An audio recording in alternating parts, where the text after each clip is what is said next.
Yellowstone national park உலகின் முதல் தேசிய பூங்கா.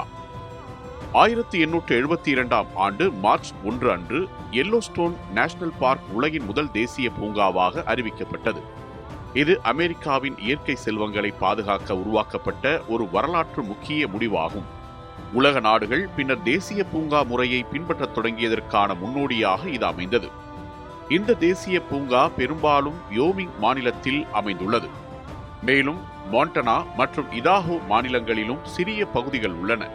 சுமார் 2.2 மில்லியன் ஏக்கர் பரப்பளவில் விரிந்துள்ள இந்த பகுதி மலைகள், காடுகள், ஆறுகள் மற்றும் ஏரிகளால் சூழப்பட்டுள்ளது.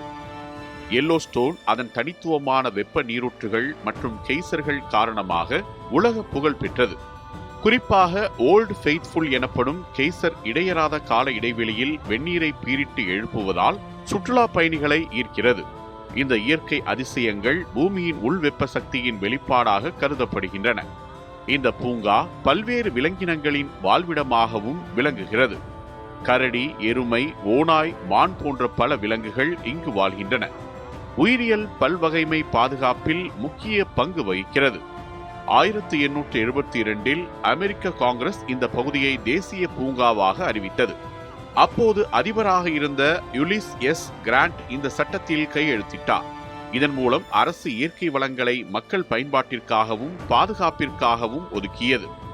எல்லோஸ்டோன் தேசிய பூங்கா சுற்றுலாத்துறையிலும் முக்கிய பங்கு ஆற்றுகிறது. ஆண்டுதோறும் லட்சக்கணக்கான சுற்றுலா பயணிகள் இங்கு வருகை தருகின்றனர். இயற்கை, கல்வி, ஆராய்ச்சி மற்றும் சுற்றுச்சூழல் பாதுகாப்பு பற்றிய விழிப்புணர்வை இது அதிகரிக்கிறது. மொத்தத்தில் 1872 மார்ச் 1 அன்று உருவாக்கப்பட்ட எல்லோஸ்டோன் உலக இயற்கை பாதுகாப்பு வரலாற்றில் ஒரு மைல்கல்லாகும்.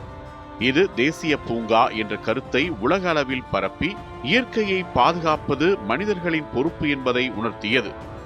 இன்று வரை எல்லோஸ்டோன் உலக பாரம்பரியத்தின் ஒரு முக்கிய சின்னமாக திகழ்கிறது.